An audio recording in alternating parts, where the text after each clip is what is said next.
2022 was an emotional and fiscal roller coaster. It's time to end 2022 strong and start planning your budget for 2023.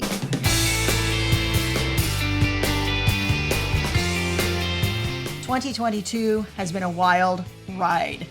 And I think all of us want to end 2022 feeling just a little bit less like we've been sort of kicked in the shins. There are actually several things that Larry and I do at the end of every single year, specifically in that last quarter. And these things help to set us up for success, not only at the end of that year, but also set us up for success in beginning the following year. We're going to walk you through each and everything that we do step by step. In case you don't know us, I'm Larry. And I'm Hope. And we're from Under the Median, where every week we talk about practical frugality. I just literally cannot remember another year in 34 years of marriage that has been what 2022 has been. And I know even for Larry and I, we're getting to this last quarter of 2022 and really digging in hard, trying to just really evaluate where we're at in light of all these crazy rising prices and everything else going on. And we figured that you probably are too in that position. So we really wanted to step forward, kind of give you some help and show you exactly what we do. You know, one of the challenges of the final quarter is all of the holidays that come up in October, November, and December. And all the holidays, they might require extra travel, a lot of visiting. You might have to make extra food. There's gifts for Christmas and all kinds of different financial obligations that come into play. And these extra stresses can really pack a wallop on your budget. Yeah, not only that, they can leave you feeling kind of drained and really feeling like defeated about how the entire year went. So some of the systems that Larry and I have had in place for years and years sort of help us navigate that so that it's less of a strain, not only on the budget, but also a less strain on us. Yes. You know, if you've ever watched a high wire act, you'll notice that maybe some of the novice acts will put a safety net in just in case something happens. And that's basically what Hope and I are doing. We're putting a safety net in on our budget, and we're going to help you set up your own safety net. Let's take a look at some of the things that we do. There are actually 5 things. We're going to walk you through each step. And with each step, we'll tell you specifically why we think you should take it and then tell you exactly how to implement it into your budget. The first thing we do when it gets like to the last 2 weeks or so of September every year, we create a list of spending projections that project out our expected expenses between now and the end of the year. Now, along with that, we also add in like how many paychecks we expect to come in, how much money, how much revenue that's going to generate. If there are any expected like end of the year bonuses, Larry always gets a bonus from work at the end of the year. You want to make sure that you have that in with the income that you know is coming in. So then you're going to balance the income that's coming in with what's going out. If you feel like the first 9 months of 2022 have just seriously like drained your financial pool, these last 3 months seriously are a chance to dig in and to sort of refill that pool a little bit and also get ready for the upcoming holidays. Now, we like to call this our fourth quarter stretch. It's sort of like all right, it's not a baseball term, all right? You got the 9th inning stretch. We call it the fourth quarter stretch, okay? I just like borrowed a term and sort of completely made it something different. So the fourth quarter stretch for us is that time when you sort of get your excitement level up so you're not fatigued those last 3 months of the year, and you make sure that you have a path and you know exactly where you're going to go. That's like our version of the 9th inning stretch. Yes. It always helps to have a plan. And this is another way that you can make some adjustments and kind of catch up the budget, maybe do some repairs or some fixing, so to speak, to get you in better shape to start 2023. But the worksheet that we use to do this, really, that's gold, guys. I have done this. I am not kidding. For probably the last 20 years, I have created this same worksheet for us. And it has been invaluable in just helping sort of know that the path toward the end of the year, we're going to make ends meet. And if we're going to have anything left over, how much money we're going to have to put toward the goals which haven't yet been met. The second thing that we do is create final quarter budget goals. Now, we actually create goals every single quarter of the year, but that final quarter, those are super important goals. And once again, they take into account everything we've been able to accomplish, or perhaps the goals in that first 3 quarters of 2022 that we actually didn't meet. We're going to give you a sneak peek. Guys, this is our actual 4th quarter budget goal worksheet. Let's see what the wares are working on. Hope and I actually pick out 4 areas in our budget that we really want to hone in on. And for each one of those, we try to create some action plans. What are we planning on doing in order to reduce the amounts that are going into each of these categories? So the very first category is our utility bill. And boy, we've really been working hard at this one because this has been a very difficult area. I think everybody's having trouble with this one because the costs are going so high for our utilities. We actually just did a video that showed you how we cut our electric usage in half and our bill in half, our utility bill, within about 6 weeks. Now, so why is this on our 4th quarter goal sheet in the first place? Surely we've reached our goal. Here's why it's on there. Because you know what's coming up next? A rise in natural gas prices. That winter surge in price in natural gas is coming our way in about 2 weeks or less. It's going to hit us, and we know it. So these goals specifically center around what we're going to do in order to maintain the utility costs that we really want to pay through the first 3 months of the winter season. So you can see on the screen the different things that we have in mind that we're going to take a very close look at and make some adjustments to. We're going to come up with a plan by October the 15th as to what specifically we're going to do. But we're looking at the furnace, trying to cut down usage of that, not using the electric oven. That draws a lot of current for us because ours is actually a 220 volt electric oven upstairs. And, limit the high energy appliances. So anyway, anything that we can do to cut that utility bill, we're going to take a closer look at for the final quarter. Second area of our budget that we're looking at is the water bill. It's been creeping up just a little bit every single month for the past 3 or 4 months. I've been watching it, so we kind of want to get that in hand. We're going to look at timing showers. When anybody gets in the shower, you got 5 minutes or you got 7 minutes, go and get in and out of the shower. We're going to do dishes once a day, and we're going to use a separate rinse water container for those dishes instead of just putting the dishes underneath that spray and rinsing it off every single time. So we're going to see if that will help us to reduce our water bill.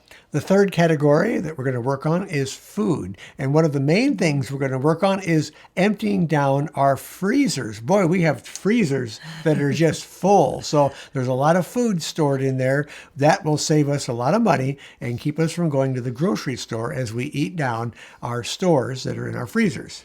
Are your freezers full? Tell us in the comment section. I'd love to know if your freezers are full. Ours are definitely full and they are ready for winter. And not only that, we just inventoried the freezer 2 weeks ago. That is gold when you have a current inventory of what you've got in your freezers. Hope's going to do a menu plan using all of the markdowns that we can find at the stores. This means kind of generating a menu on the fly as the resources become available. The fourth item that we're going to really take a close look at is our gasoline usage. Our gas is just starting to go back up in price right now as they go into the winter grade. So one of the things that we're going to do, of course, we'll combine trips. I'll continue to ride the electric bike to work as long as I can. I can ride it down to maybe 20 degrees. We're going to try it anyway. We'll also track the miles per gallon that we're getting with the vehicles monthly, make sure we're driving them with gas mileage in mind. And then we're also going to continue to track the total number of miles that we drive the car every single month so we can see if we can bring that down a little bit as well. So we told you we do a quarterly goal sheet, a sheet that tells us 4 areas specifically of our budget we want to really hone in on and try to reduce or try to change. And we showed you what our goals are for the final quarter of 2022. This is where we tell you why that is so important. Because goals that are written and goals that are put in your front of your face, you have a 70% greater chance of reaching those goals. No kidding. Those are statistics. That's what they tell us. But in reality, it actually works too. If you take a goal sheet like this, and you put it on your refrigerator and you're looking at it every day and you're marking off the items as you focus on them and as you complete them, you're going to reach those goals. And that's why those quarterly goal sheets are super important.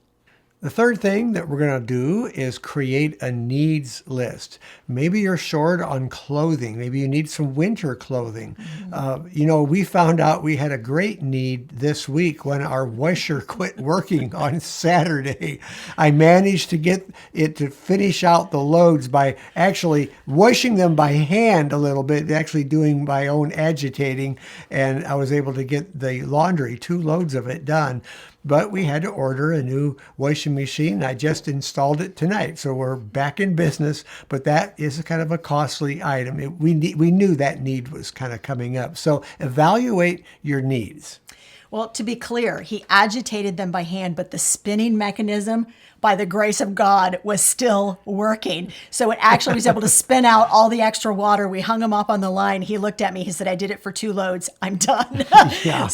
But here's where this needs list comes in handy. We've known for probably 3 years at least. Mm-hmm. Look, the washing machine was 30 years old. Tell me how old your washing machine is. Have any of you gotten 30 years out of a washing machine? 1992 model. Actually, I was bummed, but he was like, 30 years, honey, 30 years. We're done. We're so done. So, yeah. And it was smelling hot. I mean, there was multiple issues. There's so many issues going with on that washing with it. machine. Yeah. We knew this was coming. So this has been for a while on our radar. It's been on our needs list. Here's the other thing this list allows you to do.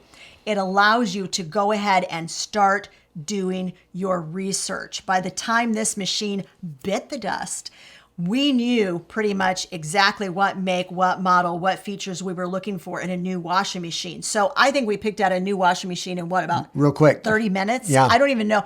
We looked at several websites in the area and we found a place that was the least, not only was it the least expensive, they delivered for free. The next day. Yes. Yeah, and then we took our old washing machine last night. Last night was everybody puts their garbage out, and usually a junk collector, a metal collector, will come by. He picked up that washing machine within a half an hour of me putting it out, so we didn't have to pay to have anybody haul it off.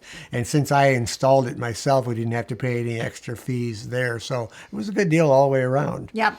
We're going to show you. Here's what the needs list looks like, so you kind of get an idea of what kind of a sheet that you should be creating to list all of your needs. Here's the other reason why this might be super important to do in the fourth quarter. And we always do tend to do it in the fourth quarter of the year. I think it's because we start looking at, for us, it's like, the wrap up quarter where we start wrapping everything up for our budget for that year. And so that is kind of a natural point for us to look forward. But the other reason why I think it's really good to do is a lot of the stuff that you might need, stuff goes on sale at Christmas time. And does, yeah. so you can either start looking for it in order to purchase it yourself, or our kids are always asking us, what do you need? Mom, Dad, tell me what you need, because I want to get you something for Christmas that you actually need. So if some of those items that you're going to buy anyway are in the price range that your family members are going to spend that money, throw it to them on your Christmas wish list. And, you'll have an automatic Christmas wish list to give them and a list for yourself to start looking around to replace those items. And don't forget the Black Friday deals that come up. Yeah. If you've already done your research, you know what item you're looking for, it makes it a lot easier to make a purchase on that date. You're not really making an impulse decision by doing some research ahead of time. Hey, speaking of Black Friday deals, guys, we are going to have a rockin' Black Friday deal on some of our ebooks. I made an ebook bundle, and we're going to give you a fantastic deal on it for Black Friday weekend. So keep watching for that. The fourth thing that you might want to do is create a holiday budget. This is better done right after the holiday to get ready for the following year. But if you haven't done it, it's not too late. Now is always a good time to start anything.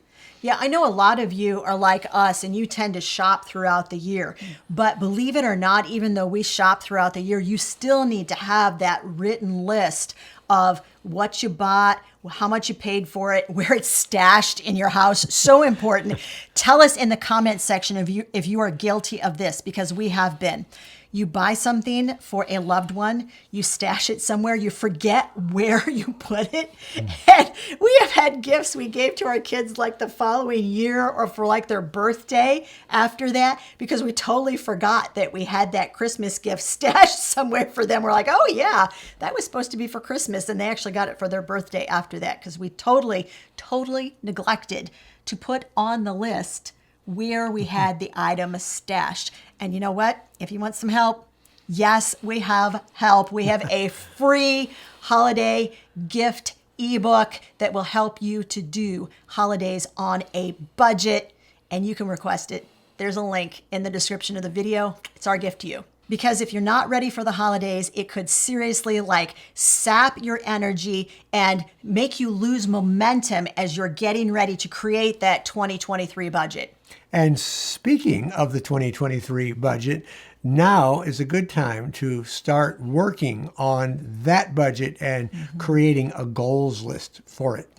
Every time we finish out one of our categories in this last quarter, let's say we make a final payment on our utilities in early December, make the final payment, then I'm going to total everything up. I'm going to average it throughout that last 12 months. And then I'm going to go ahead and open up an Excel spreadsheet, and I'm going to start that 2023 budget. As soon as one thing is finished in 2022, go ahead, figure out exactly where you're at and exactly where you need to be in 2023. You may have to like add a little bit.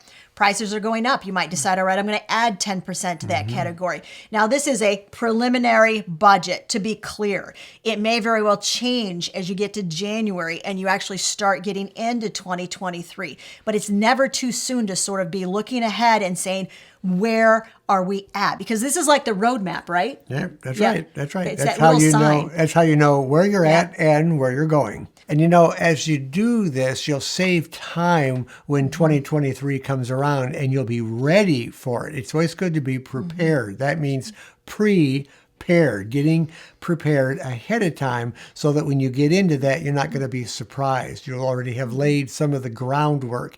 And as you fix things, we still have October, November, and December to kind of do some repair work. Yep. You can get yourself in better shape so your budget is healthier and you're ready to go for that next year. Now, as we mentioned, 2022 kind of beat just a few of us up. It really did.